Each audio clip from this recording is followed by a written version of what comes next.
We are going to be discussing thriving today. Let's get thriving. Let's get thriving is right. Okay.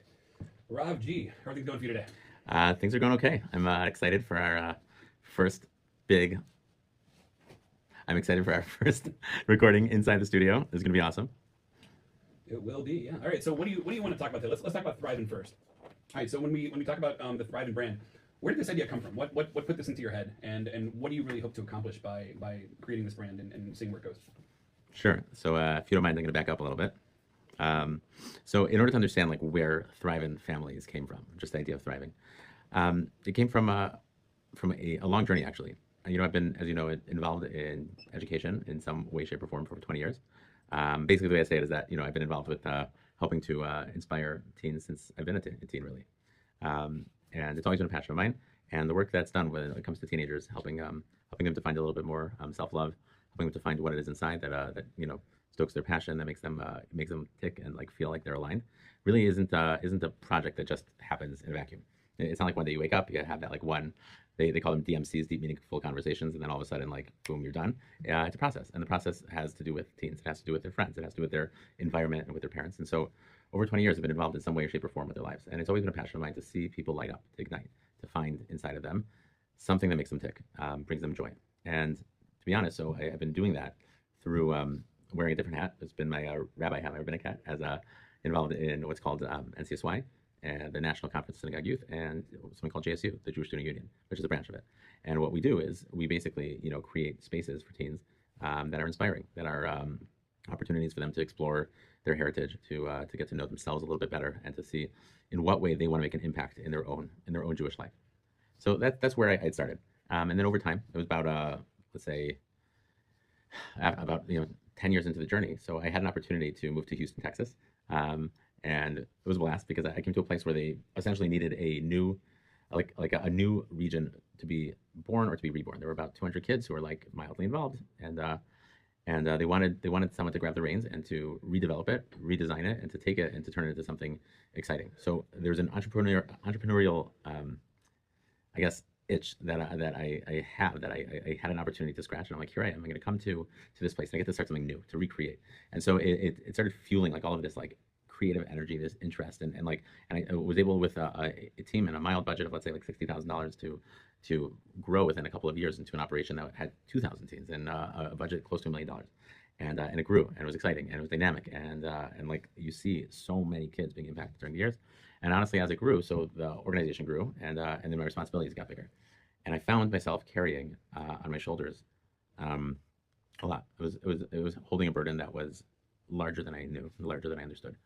And during this journey, I slowly but surely found myself losing steam, gaining weight, significant jumps. Like I gained 25 pounds and then another 25 pounds. I was like 180 when I got here, 170 when I got here, and I got to the point. Ellie, I'm not kidding. It was like I crossed the 300-pound barrier. It was horrific. It affected my work. It affected my family life.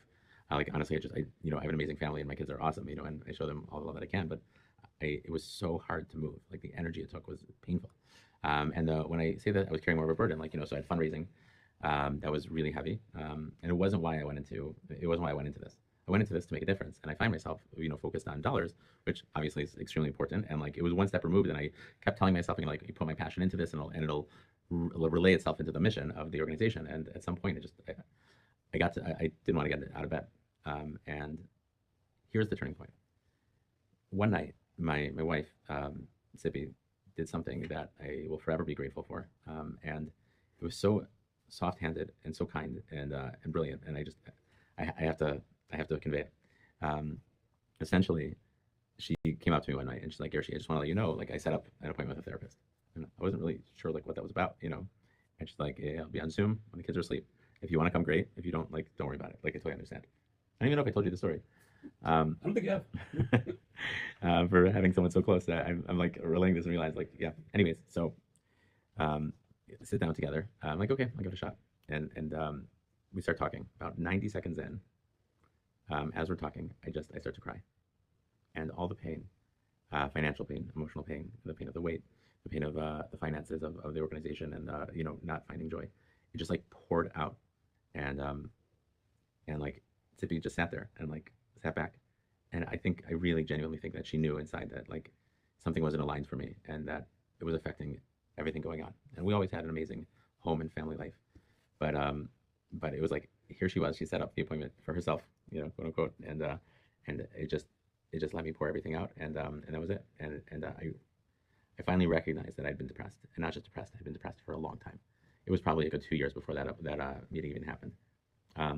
It didn't change everything, but it finally like allowed me to point and say, hey, that's the thing, and that's what's been going on, and that's why all this is happening. And it fit. I didn't want to get out of bed. There were days I actually like I would drop the kids off and I get back into bed, and it was embarrassing and it was shameful, but that's where I was at. Like, and I I was like I found myself like watching old movies, and like I'm like, what are we doing? I'm just sitting here for hours like watching movies. Like it was my escape, and yeah, so that was the beginning of the journey. Meanwhile, so about a year after that, I'd been open with my bosses at that point about what was going on, and they tried to help me re-strategize. And a second conversation happened that was also very powerful. My boss, Micha Greenland, and Jonah Lerner, were set up a meeting with me, and like they set it up about a few days before we had it. And Jonah, who was my managing director, told me he was coming into town, and I was freaking out. I really thought that I lost my job. And like when that happens in your head, you get all angry and start thinking about all the reasons why you're angry at them, even though it was really like it wasn't about that. They've been so supportive. And we sit down. He flew into town, and something entirely different happened. They said to me, Gershi, we know you've been hurting, and we've been here to support you for this long.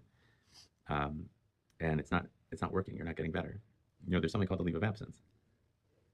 What's leave of absence? Well, our organization actually is insurance and pays a percentage of your salary, and you get to take off. And when you come back, the job's waiting for you. Legally, we're bound for that.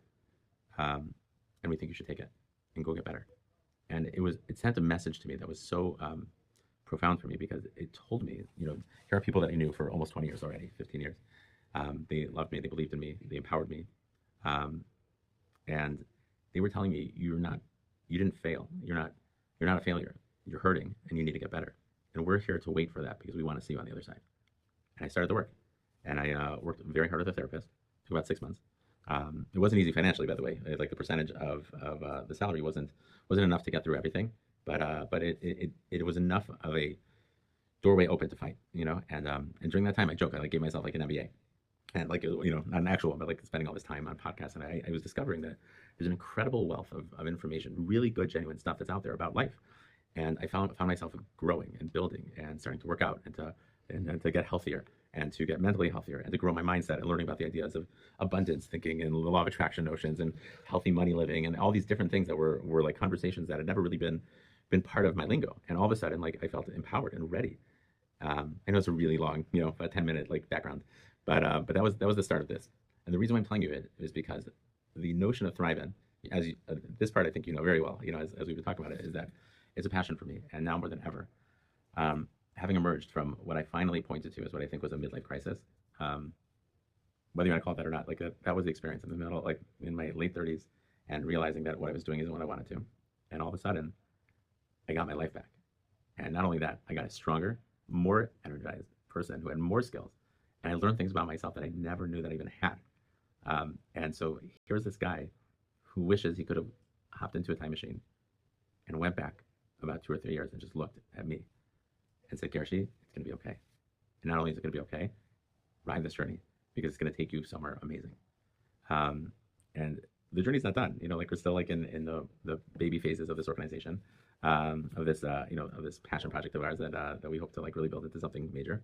But it's growing and it's powerful. And every day you see more followers. Like on Instagram, it's our first month. We have like over 270,000 views, 2,000 followers. It's really exciting, And That's exciting. Yeah, more than exciting. I feel like it's telling us, like, when I take some of your 20-second drop, 20-second thinker videos and I put them up, I turn around and within hours there's like 3,000 views on it. They're like, whoa, this guy has something really cool to give. What it's telling me is that there's value and there's something they want to see. So that's where Thrive Families was born. It was born from this place of knowing and learning firsthand after 20 years of experience with coaching people and helping, and then experiencing this pain, this break, this like disconnection from me, and then waking up and be like, whoa, like look at what a little bit of time, a little bit of love, and having like just the opportunity to grab onto something and to change my life. I think there's something interesting in there, because you see people that are in helping professions all the time, right? And this is what you did. You worked with teenagers, you helped them, you gave of yourself to them. And sometimes we forget that the caretakers also need to take care of themselves, right? And you pour so much of yourself into working with someone or helping them realize something. And at the end of the day, like we often neglect our own needs, and I think that's a good lesson to take from there. 100%.